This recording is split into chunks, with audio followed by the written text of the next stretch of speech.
ऐसे माइक को ऑन मत करें। एम्पिरिकल फॉर्मूला क्या होता है? So empirical formula represent the simplest ratio of elements in a compound ना, represent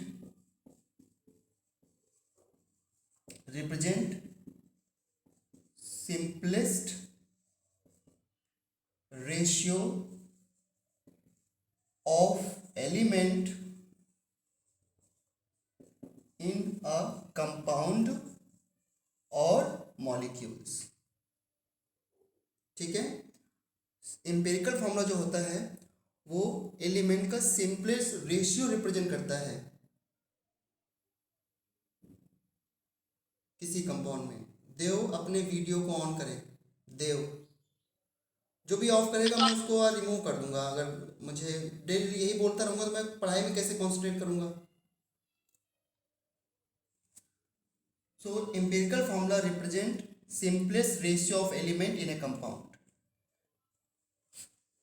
ठीक है, एंड जो मॉलिक्यूलर फॉर्मूला होता है, molecular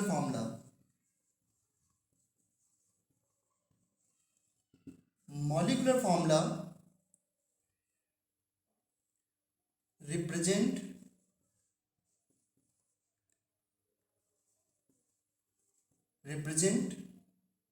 actual numbers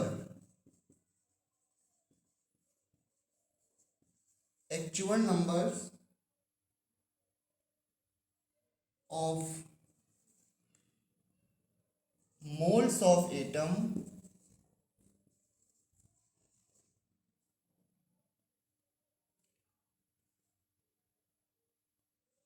of each element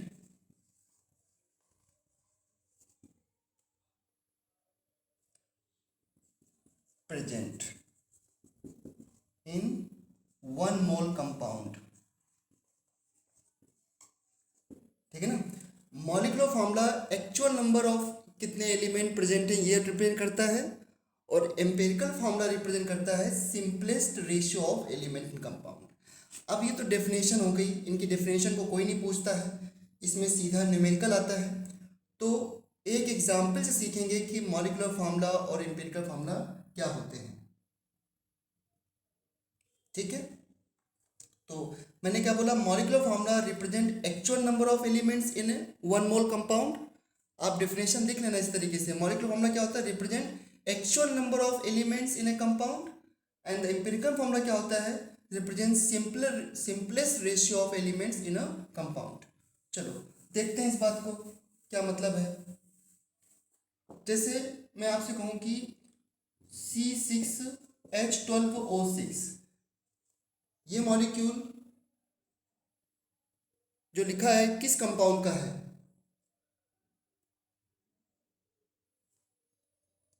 क्या ये ग्लूकोज मॉलिक्यूल है?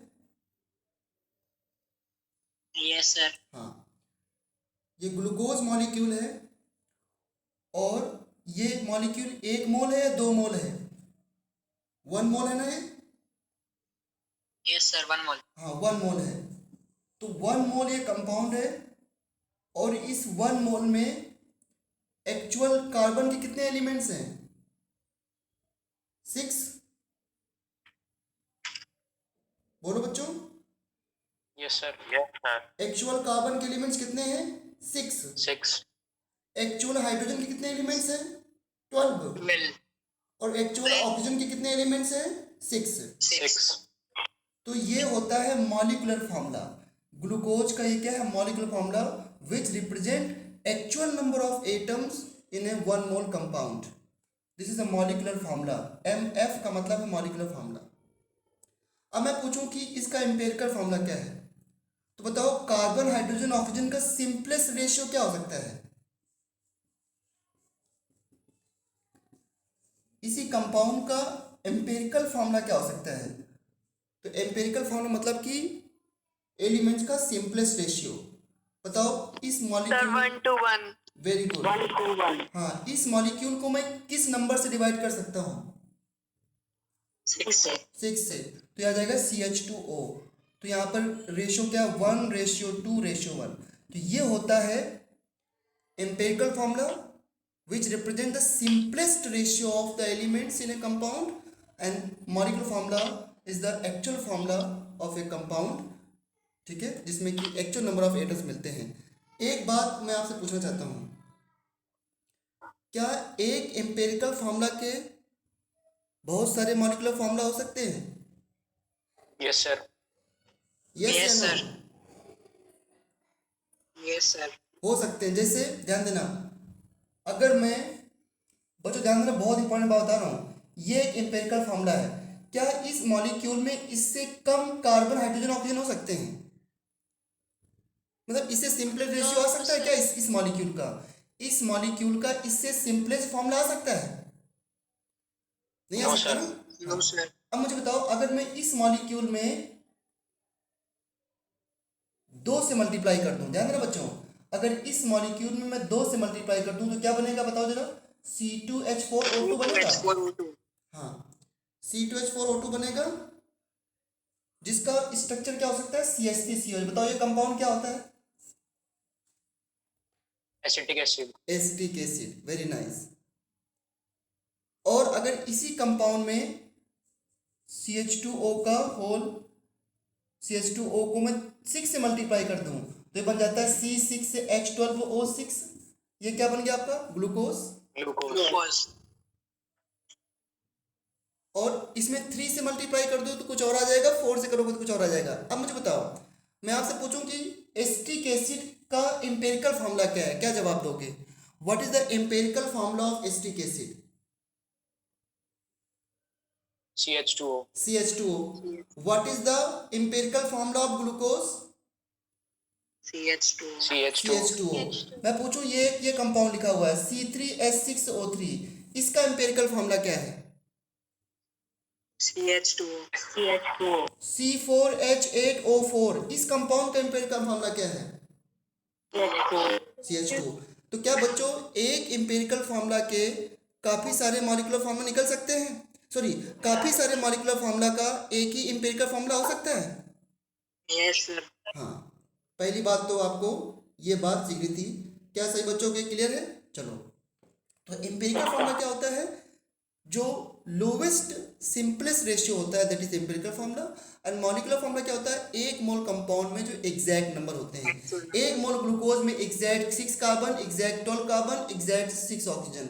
एक मोल एसिटिक एसिड में exact 2 carbon, exact 4 hydrogen, exact 2 carbon. तो एक मोल एसिटिक एसिड में क्या कभी ऐसा हो सकता है कि एसिटिक एसिड में 1 कार्बन हो? कभी ऐसा हो सकता है? हो सकता है ना? यस। तो मॉलिक्यूलर फार्मूला में एग्जैक्ट जो नंबर होते हैं एलिमेंट के, वो उतने ही होते हैं, फिक्स होते हैं एकदम। तो पहली बात तो ये होती है एम्पिरिकल फार्मूला और मॉलिक्यूलर फार्मूला की बात। नाउ इसमें क्वेश्चन क्या आता है और कैसे निकालते हैं इसको, ये बड़ा इंपॉर्टेंट है बच्चों। तो एक क्वेश्चन के थ्रू मैं आपको समझाता हूँ, पूरी बात को ध्यान से नोट करना, समझना, फिर वैसे ही हम सिमिलर क्वेश्चन वापस से करेंगे, ठीक है? और मैं पढ़ाते वक्त प्लीज़ किसी का वीडियो ऑफ नहीं होना चाहिए, मैं इससे मुझे पता चलता रहता है कौन कितनी कंसंट्रेशन से पढ़ रहा है, ठीक है? चलो, अभी कोई भी नोट नहीं करना, पहले एक क्वेश्चन समझ लेना, हो सकता है पहले भी कभी आपने पढ़ा हो। कल की क्लास में क्या मैंने आपको मास परसेंटेज निकालना सिखाया था? Percentage composition. Yes sir. और जाते जाते उसका फॉर्मूला भी बताया था, है ना, लास्ट में? ओके, तो चलो जैसे मैंने आपको दे दिया परसेंटेज ऑफ कार्बन है 75। एक कंपाउंड है, मैं फिर से बोल रहा हूं question, in a given compound the carbon percentage is 75% and the percentage of hydrogen is 25%. Find empirical and molecular formula. एक कंपाउंड में कार्बन की ये परसेंटेज है और हाइड्रोजन की ये परसेंटेज है, उसका एम्पिरिकल फॉर्म निकालना है। सभी बच्चे बस थोड़ी देर क्वेश्चन देखें, क्योंकि हमें ऐसे क्वेश्चन की बहुत सारी प्रैक्टिस करनी है बच्चों, ठीक है? तो एक छोटा सा क्वेश्चन आप देख लो, उसके बाद हम इसमें क्वेश्चन लेंगे।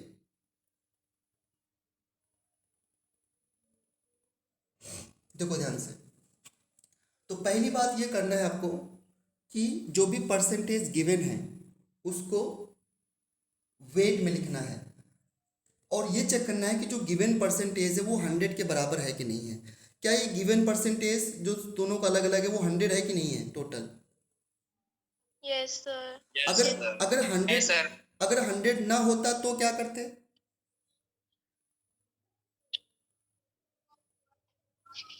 तो रेस्ट परसेंटेज ऑक्सीजन की हो जाती। कोई रिपीट करेगा? अगर 100% नहीं है टोटल तो रेस्ट परसेंटेज किसकी मान लेंगे? Sir, ऑक्सीजन की। अपने आप से चेक करना। अच्छा, नाउ परसेंटेज में दे रखा है तो ऐसे करेंगे, let given mass of compound जो है वो 100 ग्राम है, तो उसमें mass of carbon equal to 75 gram and the mass of hydrogen equal to 25 gram. So empirical formula निकालने का पहला स्टेप होता है गिवन परसेंटेज को ग्राम में लिख दो। रिपीट करना कोई। एम्पिरिकल फार्मूला का पहला स्टेप क्या है? गिवन परसेंटेज को क्या लिख करना है? ग्राम में कन्वर्ट कर देना है। तो गिवन परसेंटेज को वेट में लिख दो पहली बात। ये पहला स्टेप है। दूसरा स्टेप क्या है कि जो वेट है, टोटल वेट देखो 100 ग्राम है, जो वेट है उसको मोल में कन्वर्ट करो। बच्चों दूसरा स्टेप क्या है? रिपीट करना। दूसरा स्टेप क्या करना होता है? वेट को मोल में कन्वर्ट करना होता है। हाँ, तो जो एलिमेंट है उनको मोल में कन्वर्ट करना। ध्यान रखना ये एलिमेंट के फॉर्म में होते हैं सारे। तो मोल्स ऑफ सी। बताओ बच्चों सी के मोल्स कैसे निकालूंगा? कैसे आएंगे सी के मोल्स? 75 मोल। मोल्स क्या होता है? Given mass. अगर गिवन मास दे रखा है तो given mass upon molar mass. Given mass upon molar mass. तो 75 को किससे डिवाइड करूं? 12 से। तो कितना आ जाएगा बच्चों ये?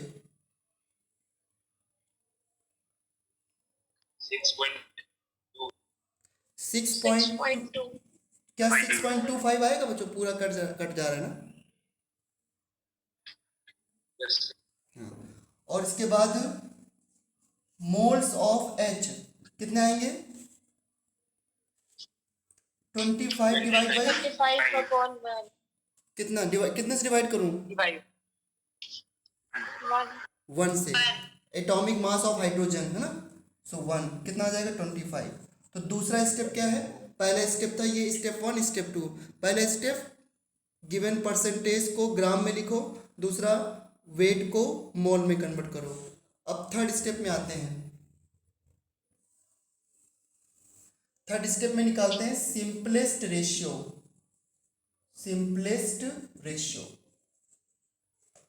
बच्चों रिपीट करना। थर्ड स्टेप में क्या करते हैं हम लोग?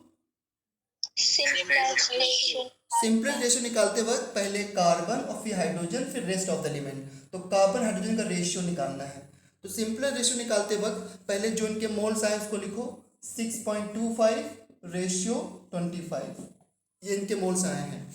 अब जिस एलिमेंट के मोल सबसे कम है उनको जिसके मोल सबसे कम है उससे सभी को डिवाइड करो। बताओ इन दोनों में सबसे कम मोल्स किसके हैं? कार्बन के। तो कार्बन के मोल से सभी को डिवाइड करना होता है। तो रिपीट करना जरा। सिंपलेस्ट रेशियो निकालने का क्या तरीका है? सबसे कम मोल है उससे डिवाइड कर दो। हाँ, जिससे सबसे कम मोल है उससे सभी को डिवाइड करो, सो दैट कि जिसके सबसे कम होंगे वो तो 1 आ जाएगा, बाकी एक होल नंबर में आ जाएंगे। बताओ C रेशियो H कितना आ गया? ये कितना आ गया रेशियो? 1। और ये कितना आ जाएगा बच्चों? 4। तो कार्बन हाइड्रोजन का सिंपलेस्ट रेशियो कितना आ गया? 1:4। और इसके बाद फोर्थ में आपको क्या करना है कि इसी रेशियो को एम्पिरिकल फार्मूला के फॉर्म में लिख देना है। कार्बन 1 आया है तो 1, हाइड्रोजन 4 आया है तो 4 लिख दिया। तो ये फार्मूला क्या बन गया? CH4। क्या फार्मूला बन गया? CH4। तो देखो हमको मास परसेंटेज दे रखी थी और हमारा फार्मूला CH4 आ गया। CH4 का नाम क्या होता है? मीथेन। अब मॉलिक्यूलर फार्मूला कैसे निकालेंगे? तो मॉलिक्यूलर फार्मूला के लिए मॉलिक्यूलर मास गिवन होगा, और अगर नहीं गिवन है तो जो एम्पेरिकल फार्मूला है वही मॉलिक्यूलर फार्मूला आप मान लो। ठीक है, अभी नेक्स्ट क्वेश्चन में मैं मॉलिक्यूलर मास दूंगा। तो बताओ जल्दी से, मुझे कोई रिपीट करेगा कि एम्पेरिकल फार्मूला के क्या मेथड हैं? जल्दी से कोई रिपीट करेगा। सबसे पहले क्या करेंगे? परसेंट को ग्राम में कन्वर्ट गिवन परसेंटेज को ग्राम में लिखेंगे। दूसरा स्टेप क्या है? ग्राम को मोल के फॉर्म में लिखेंगे। ग्राम को मोल के फॉर्म में लिखेंगे। तीसरा स्टेप क्या है? सिंपलेस्ट रेशियो में कन्वर्ट करेंगे। सिंपलेस्ट रेशियो में कन्वर्ट करेंगे। क्या तरीका होता है सिंपलेस्ट रेशियो निकालने का? स्मॉलेस्ट मोल जो है उससे डिवाइड करेंगे। जो स्मॉलेस्ट मोल है सबसे, उसको सभी डिवाइड कर देना है। और फिर लास्ट स्टेप में क्या करना होता है? Directly write empirical formula. क्या सही बच्चों को क्लियर है? Yes sir. Yes sir. Okay, so ये है, बिल्कुल छोटा सा क्वेश्चन लिया था समझाने के लिए मैंने कि कैसे निकालेंगे। इसके बाद तो क्या मैं इस क्वेश्चन को इरेज कर दूं या इसमें कुछ नोट करना है आपको? इरेज कर दूं इसको? Yes sir. किसी को नोट करना है तो जल्दी से नोट कर सकता है, अदरवाइज मैं दूसरा क्वेश्चन देता हूं आपको।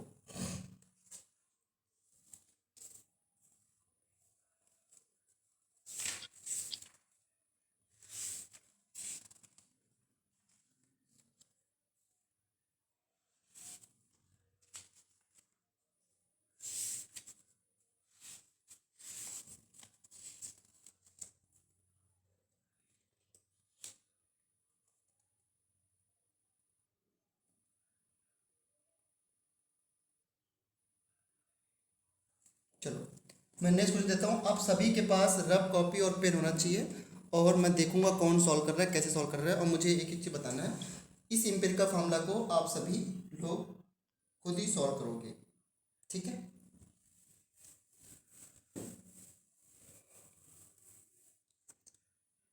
Question number 2,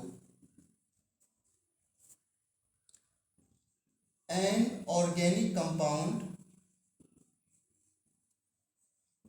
organic compound contains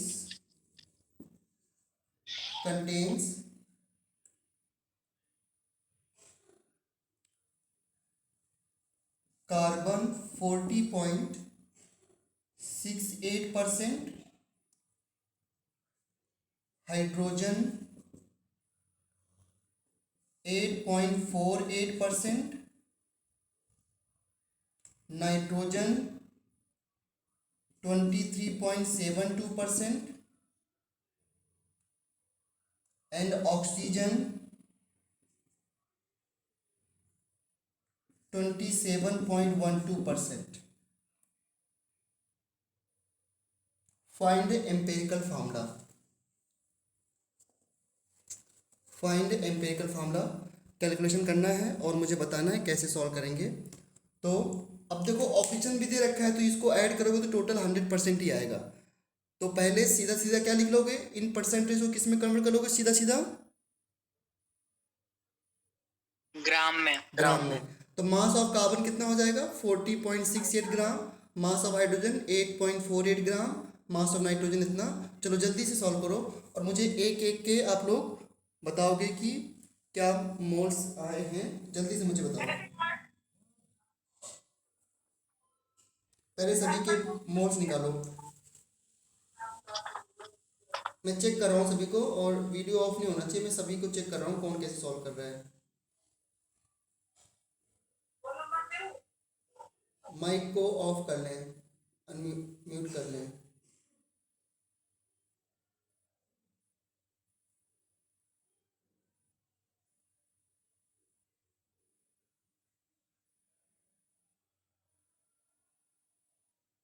वैभव कितना डार्क में बैठे हो आप, दिखाई नहीं दे रहे हैं। हाँ बेटा सॉल्व करो वैभव।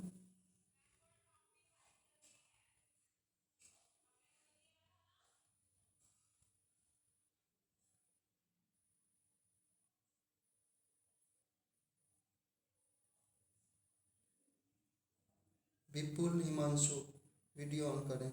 विपुल और हिमांशु।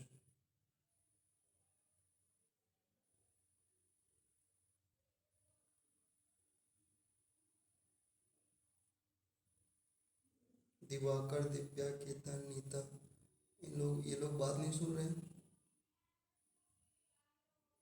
प्रतीक, हर्ष राव,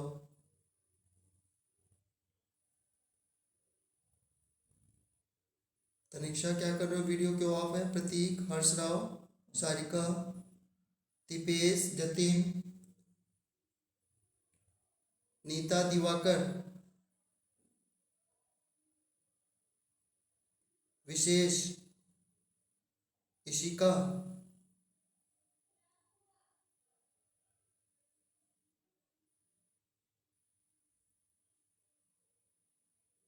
आयुष, दिव्या,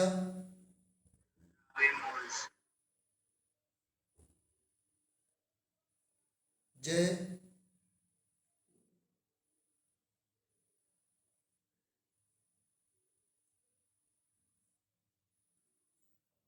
तानिया। हो गया sir. Okay,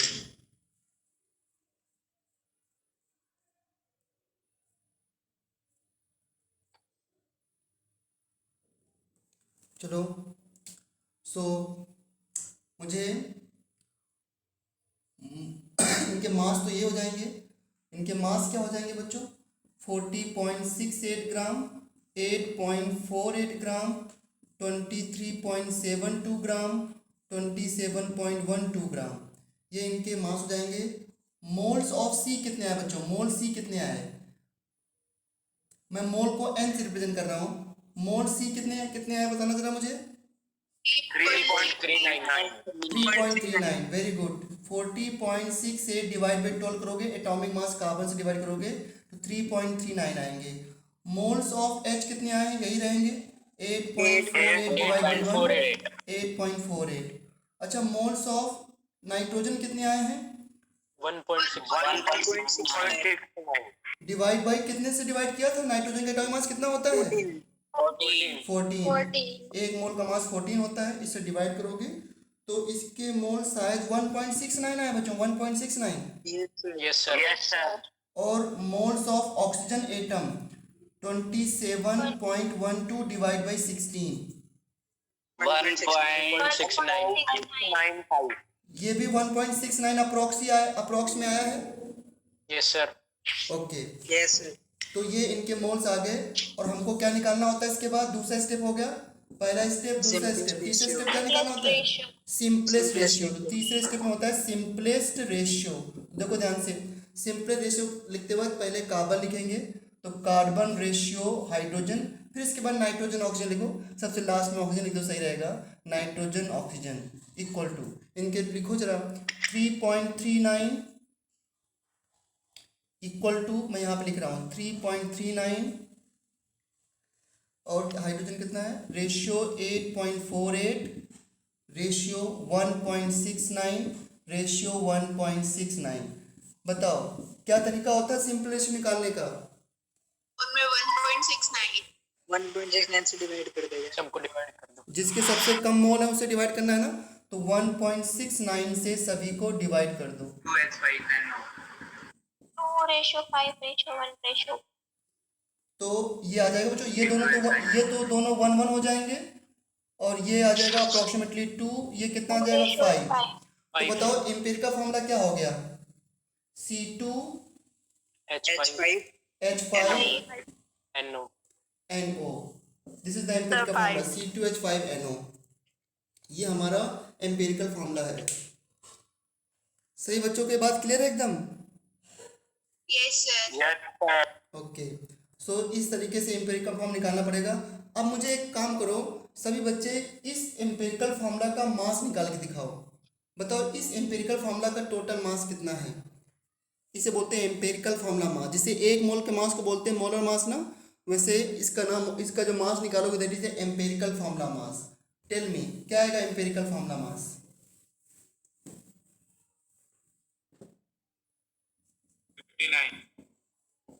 empirical 59 formula mass equal to कितना आ रहा है? 12 इंटू 2 प्लस 5 प्लस 14 प्लस 16, 59। अब अगर क्वेश्चन ये दिया, तो आगे क्वेश्चन बढ़ा रहा हूँ मैं। If molecular weight if molecular weight of compound is 59, then what is molecular formula? तब molecular formula क्या होगा? कैसे सॉल्व करोगे? तो बताओ, क्वेश्चन में दे रखा है कि मॉलिक्यूलर वेट 59 है, तो क्या एम्पिरिकल फॉर्मूला मास और मॉलिक्यूलर वेट बराबर आ रहे हैं? Yes sir. तो अगर एम्पिरिकल फॉर्मूला मास मॉलिक्यूलर वेट इक्वल है, अगर एम्पिरिकल फॉर्मूला मास और मॉलिक्यूलर वेट इक्वल है, तो फिर जो मॉलिक्यूलर फॉर्मूला है वही एम्पिरिकल फॉर्मूला होगा। क्या मेरी बात को समझे आप लोग? अगर एम्पिरिकल फॉर्मूला मास और मॉलिक्यूलर मास सेम है, तो जो एम्पिरिकल फॉर्मूला है वही मॉलिक्यूलर फॉर्मूला होगा। तो empirical formula and molecular formula will be same. सभी बच्चों के बात क्लियर है? Yes sir. Okay, Divyanshi mike को म्यूट कर लें। सर एक बार फिर रिपीट कर दो। अगर एम्पिरिकल फॉर्मूला मास और क्वेश्चन में जो मॉलिक्यूलर मास गिवन है वो दोनों सेम है, तो जो एम्पिरिकल फॉर्मूला होगा वही मॉलिक्यूलर फॉर्मूला होगा। अभी क्लियर है? Yes sir. हाँ, अब देखो इस क्वेश्चन में थोड़ा मैं चेंज करता हूँ।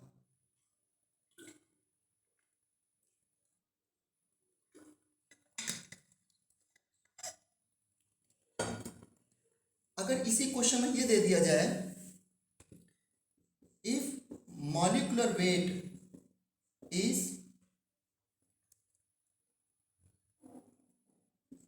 177, if molecular weight is 177, then what will be molecular formula? MF का मतलब molecular formula है। अब क्या करोगे? अगर गिवन कंपाउंड से मल्टीप्लाई कर देंगे। बिल्कुल सही। तो क्या क्या तरीका है? देखो बताओ, हमको एम्पिरिकल फॉर्मूला 59 मिला था, हम किस फैक्टर से मल्टीप्लाई करें कि इसका मोलर मास 177 आ जाए? 3 से मल्टीप्लाई। इसलिए इसे ध्यान रखना कि मॉलिक्यूलर फार्मूला निकालने के लिए एम्पिरिकल फार्मूला को किसी एक्स फैक्टर से मल्टीप्लाई करना पड़ता है। एक्स फैक्टर या एन फैक्टर कह सकते हो। और ये एक्स फैक्टर क्या होता है? This X factor equal to molecular weight divide by empirical formula mass. हाँ, एम्पिरिकल फार्मूला मास। अब आप समझ सकते हो, बिल्कुल सिंपल सी बात है कि इस कंपाउंड ऐसा फार्मूला बताओ जिससे कि इसका मास 177 हो जाए। तो ये तो सिंपल सी बात है, 3 से मल्टीप्लाई कर दो तो मास 177 हो जाएगा, 1 मोल ये इसका आ जाएगा मॉलिक्यूलर फार्मूला। तो मॉलिक्यूलर फार्मूला कैसे निकालते हैं कि जो मॉलिक्यूलर वेट गिवन है उसके अकॉर्डिंग आपको उसमें एक फैक्टर से मल्टीप्लाई करना होता है। तो यहाँ पे मॉलिक्यूलर वेट था 177 डिवाइड बाई एम्पिरिकल फार्मूला मास था 59, जो कि 3 आ जाएगा, और 3 से इसको मल्टीप्लाई कर दो। तो बताओ बच्चों, मॉलिक्यूलर फार्मूला क्या आया? H15 N3O3। क्लियर है ना? Yes, sir. C6 से H15 N3O3। चलो अब हम नेक्स्ट क्वेश्चन की तरफ आते हैं।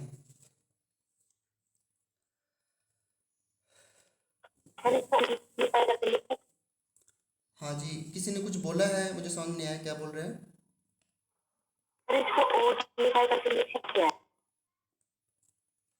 बेटा आपकी वॉइस इतनी क्लियर नहीं आ रही है, एक बार फिर से बोलना ट्राई करना।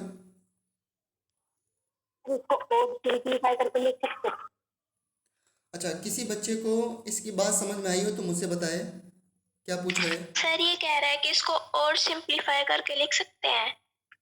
इसको अगर सिंपलीफाई करोगे तो वापस एम्पिरिकल फार्मूला नहीं आ जाएगा। Molecular formula exact molecular weight को रिप्रेजेंट करता है। अब ये मॉलिक्यूलर फार्मूला 177 मॉलिक्यूलर वेट को रिप्रेजेंट कर रहा है, ठीक है ना?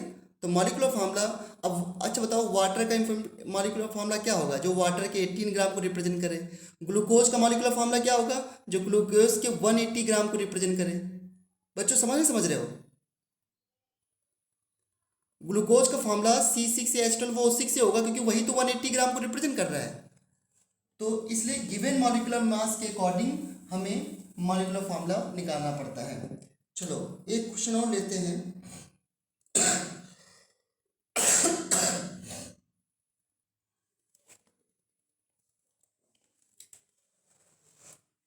बड़ा अच्छा क्वेश्चन है।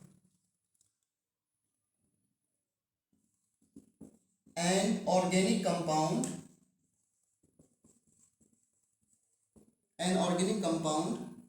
contains carbon 32%, hydrogen 6.66%, nitrogen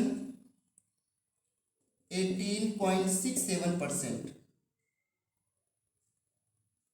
find empirical formula. ये क्वेश्चन का पहला पार्ट है, दूसरा पार्ट अभी थोड़ी देर में दूंगा। Find empirical formula. चलो मैं चेक कर रहा हूँ कैसे लोग सॉल्व कर रहे हैं। फाइंड एम्पिरिकल फॉर्मूला, स्टार्ट हो जाओ। मैं चेक करता हूँ सभी को।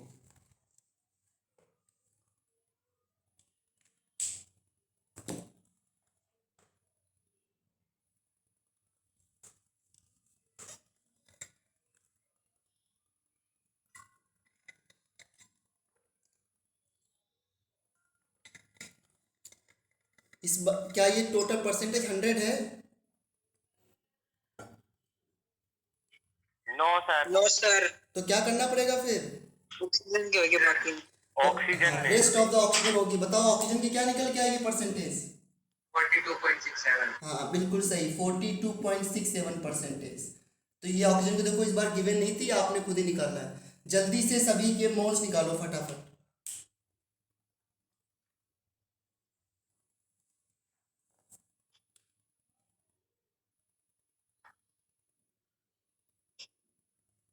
जो वीडियो ऑफ करके रखते हैं मतलब वो नहीं पढ़ रहे हैं, फिर हम ये मान रहे हैं।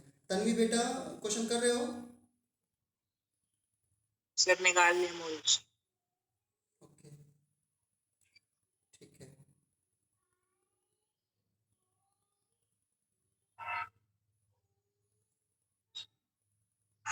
नीता सब अच्छे समझ में आ रहा है? नीता समझ में आ रहा है सब अच्छे से? ओके जल्दी से मोल निकालो बेटा। अंजलि आपको? Yes sir.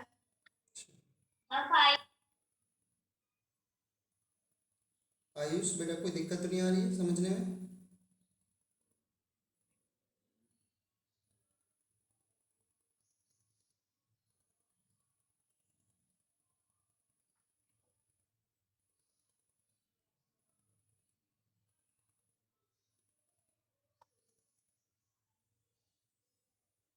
Sir done.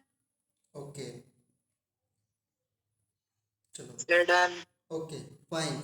सो इनके मास तो आपने लिख लिया होगा। मैं डायरेक्टली परसेंटेज को मास में लिख देता हूँ यहीं पर। सो ये ग्राम में हो जाएगा। और फिर कार्बन, हाइड्रोजन और नाइट्रोजन और ऑक्सीजन के मोल्स निकालने हैं। तो इनके मोल्स के मोल्स के लिए निकालने के लिए कार्बन के मास को किससे डिवाइड करोगे? 12 से। इसको किससे डिवाइड करोगे? 1 से। इसको किससे डिवाइड करोगे? 14 से। इसको डिवाइड करोगे 16 से। सो क्या बच्चों इनके मोल्स कार्बन कितना 2.67 आ रहा है? Yes sir. Yes sir. Hydrogen का 6.6 ही रहेगा। और नाइट्रोजन का 1.33। 1.33 वेरी गुड। और ऑक्सीजन का 2.66। 2.6। 2.66। सबसे कम मोल्स किसके हैं? नाइट्रोजन। नाइट्रोजन के। तो क्या नाम, सिंपलेस्ट रेशियो निकालने के लिए, एसआर का मतलब सिंपलेस्ट रेशियो। सिंपलेस्ट रेशियो निकालने के लिए क्या करोगे? 2.67 divide by 1.33। 1.33। 6.66 divide by 1.33। 1.33 divide by 1.33 और 2.66 डिवाइड बाई 1.33। सो ये तो रफली 2 आ जाएगा बच्चों। Yes. Yes, sir. और ये कितना आएगा? 5. 5. ये कौन है? 1. ओके, सो ये 1 हो जाएगा और ये कितना आ जाएगा रफली? 2. 2. सो हमारा एम्पिरिकल फॉर्मूला क्या हुआ? C2H5NO2. C2H5NO2. यही आया ना बच्चों? हाँ, C2H5NO2 नाइट्रोइथेन है तो, है ना? चलो, ये क्वेश्चन का पहला पार्ट था। अब दूसरे पार्ट में आते हैं। सभी बच्चों को इतना हो गया ना? Yes, sir. ओके, चलो दूसरे पार्ट में आते हैं क्वेश्चन के।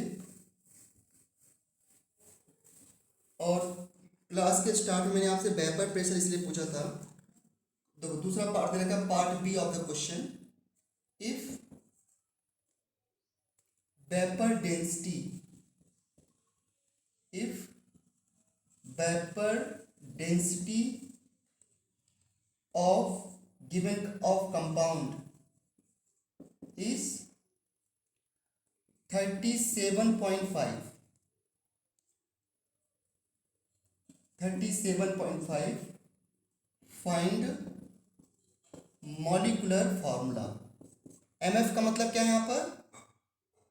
Molecular formula. Molecular formula.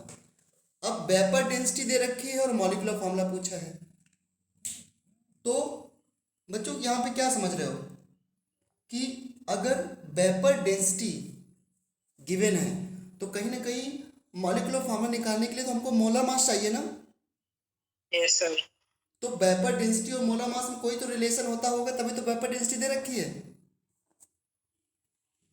Yes, sir. क्या किसी बच्चे Yes, को ये रिलेशन पता है कि वेपर डेंसिटी और मोलर मास में क्या रिलेशन है? Molecular formula by 10.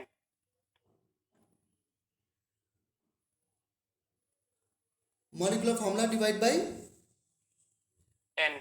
10। ये फार्मूला कहाँ से बताया मयंक आपने? पढ़ाया था सर हमें। Vapour density equal to molecular formula divide by 10। Yes sir, मे भी यही था। नहीं, ये तो नहीं है।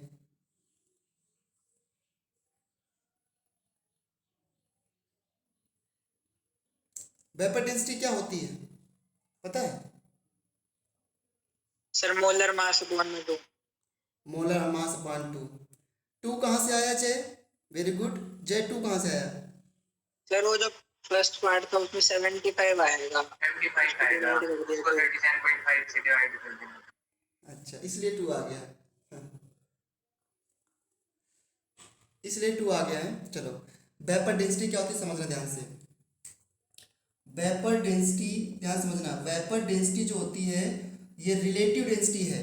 रिलेटिव मतलब रेशियो, और ये होती है vapour density of any substance, vapour density of any substance divide by vapour density of hydrogen. ये होता है वेपर डेंसिटी, ठीक है? और शायद आपने,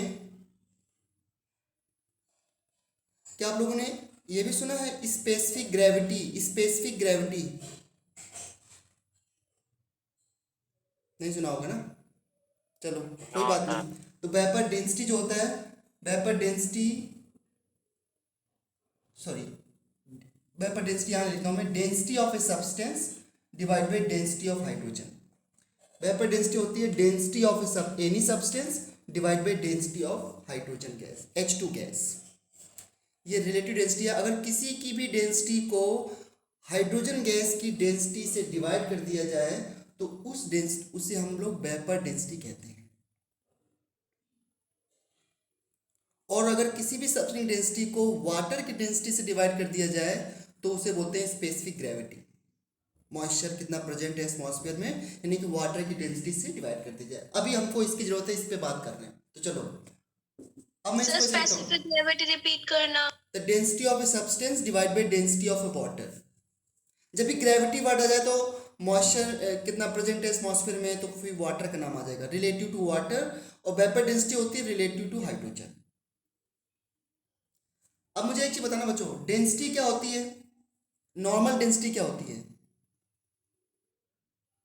मास अपॉन वॉल्यूम, यस या no? Yes sir, yes sir, हाँ, तो डेंसिटी ऑफ सब्सटेंस क्या होगा? Yes sir. हम लिख सकते हैं, इसको अभी नोट नहीं करना, mass of substance divide by density mass upon volume, volume of substance divide by density of hydrogen क्या हो जाएगा? Mass of H2 divide by volume of H2। क्या मैं इसको ऐसे लिख सकता हूँ, यस या नो? बताइए जल्दी से।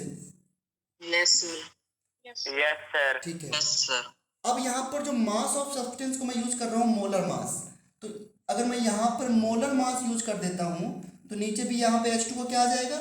Molar mass. ठीक है, इतना बोलो। Yes sir. हाँ, अब मुझे बताओ, मोलर मास ऑफ सब्सटेंस हमने ये लिख दिया ऊपर, मोलर मास यानी molecular weight. So molar mass of substance, substance divide volume of substance. Volume of substance, एक मोल का वॉल्यूम कितना होता है सब्सटेंस का? क्योंकि गैस है ना सारा ये, एक मोल का वॉल्यूम कितना होता है? 22.4। 22.4 लीटर। तो वॉल्यूम हमने एक मोल, मोलर मास एक मोल का मास होता है, तो एक मोल का वॉल्यूम यहाँ पुट कर दो। मोलर मास एक मोल का मास होता है, तो यहाँ पर एक मोल का वॉल्यूम पुट कर दिया गया सब्सटेंस का 22.4 litre, divide by molar mass of hydrogen कितना होता है? 2। 2। 2 into volume of 1 mole of hydrogen कितना होगा? 22.4। 22.4 लीटर। क्या ये 24 ये कट कैंसिल हो जाएगा? Yes sir. तो बताओ क्या बचा? यस। तो वेपर डेंसिटी क्या मोलर मास रहेगी? अपॉन में 2। हाँ, वेपर डेंसिटी होगी मोलर मास डिवाइड बाई 2। सभी लोग क्लियर है? जितने लोग क्लियर, रेज हैंड, जल्दी से हैंड रेज करो।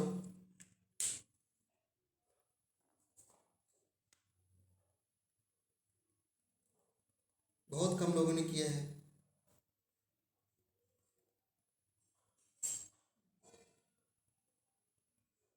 देव, हर्ष, Harshita, मांशु, Ketan, Mayank, Navdeep, Jay, Tanya, Vaibhav, Vinay, Vishesh, they are not raising hand.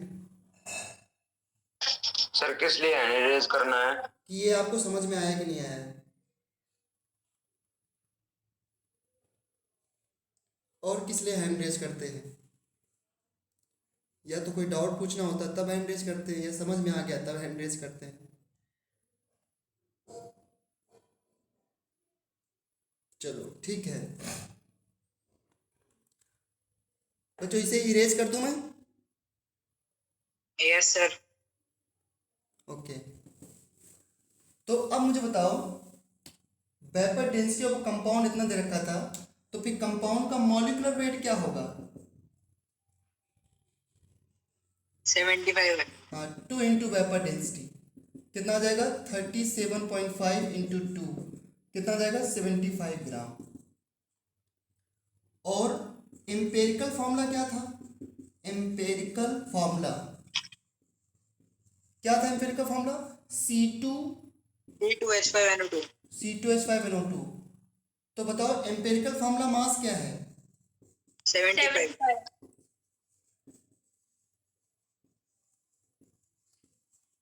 75 ग्राम। तो क्या empirical formula mass molecular mass के इक्वल है? Yes sir. तो जो मॉलिक्यूलर फॉर्मूला होगा वही क्या होगा? जो एम्पेरिकल फॉर्मूला होगा वही क्या होगा? Molecular formula. Molecular formula.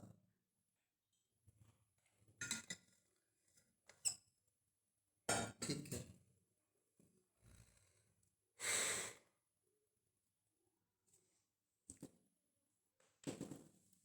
so empirical formula and molecular formula will be same over here.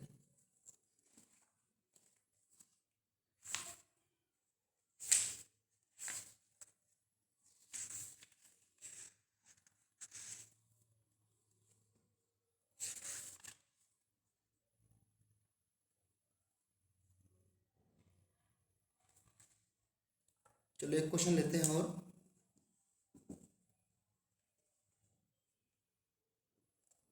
Find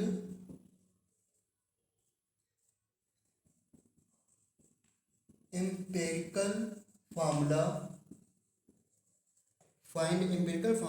of chromium oxide containing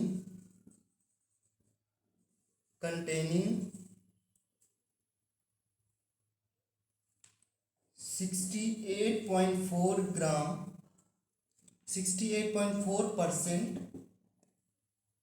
chromium. बताइए कैसे करेंगे इसको। Find empirical formula of chromium oxide containing 68.4% chromium. Rest of the student hand को raise कर ले, sorry down कर लें।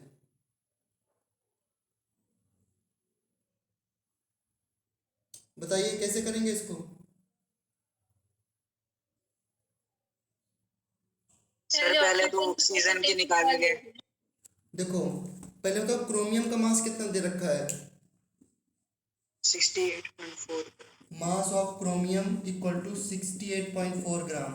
और रेस्ट किसका मास हो जाएगा फिर, ऑक्सीजन।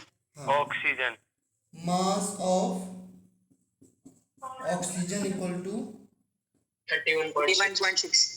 31.6 ग्राम। अब तो हो जाएगा ना। लेकिन आप लोगों Yes, को sir. आप लोगों को क्रोमियम के एटॉमिक मास पता है कितना होता है क्रोमियम का, 52 और ऑक्सीजन का 16। एक बार जल्दी से सब कुछ निकाल के बताओ जल्दी से इसका, 1 मिनट में। सर मूल तो निकाल दिए। तो अब तो एम्पिरिकल फॉर्मूला निकाल सकते हो, निकालो अपने आप से।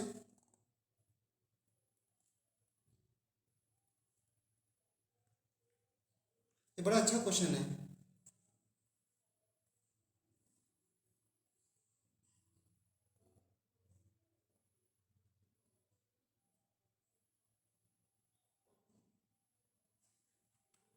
पॉइंट के 2 डिजिट तक निकालना, पॉइंट के 2 डिजिट तक डिवाइड सर करना। 1:1.5 आएगा। हाँ तभी तो मैंने बोला कि ये क्वेश्चन बहुत अच्छा है। पहले बताओ 2:3 दोनों के मोल्स का रेशियो क्या है। CR रेशियो ऑक्सीजन कितना आएगा, 68.4। सिंपलेस्ट रेशियो क्या आएगा इसका, 68.4। पहले बताओ मोल्स क्या है इनके, मोल्स 1.32। मोल्स ऑफ CR कितना है, 1.32। 1.32। Yes sir. और मोल्स ऑफ ऑक्सीजन कितना है, 1.98। 1.98। 1.98। ठीक है, इसको 52 से डिवाइड कर देना, इसको 16 से डिवाइड कर देना। चलो अब आते हैं सिंपलेस्ट रेशियो में। तो सिंपलेस्ट रेशियो जब निकालेंगे तो chromium ratio oxygen equal to 1.32 divide by 1.32 और 1.98 रेशियो 1.98 डिवाइड बाई 1.32। जरा बताना ये रेशियो क्या आ जाएगा। 1:1.5। ratio 1.5. Very good. That will be equal to 1:1.5. Now write the empirical formula. तो empirical formula क्या बनेगा, CR रेशियो 1 और ऑक्सीजन 1.5। क्या किसी फॉर्मूले में 0.5 होना चाहिए, CR2O3. हाँ 0.5 नहीं होना चाहिए। तो इसलिए अपने आप से स्मॉलेस्ट नंबर से, स्मॉलेस्ट पॉसिबल नंबर से मल्टीप्लाई कर दो इसको होल नंबर में कन्वर्ट करने के लिए। किससे मल्टीप्लाई करूं, 2 से। 2 से। तो ये आ जाएगा CR2O3 मल्टीप्लाई बाई 2। ये अपने आप से चूज करना है। तो इसका एम्पिरिकल फॉर्मूला क्या है, CR2O3। इसलिए ऐसा क्वेश्चन दिया था कि अगर फ्रैक्शन में आ जाए तो क्या करोगे, इसलिए मैंने ऐसा क्वेश्चन ले लिया। कैसे ही बच्चों को क्लियर है एकदम। Yes sir. Yes sir. तो आप लोगों को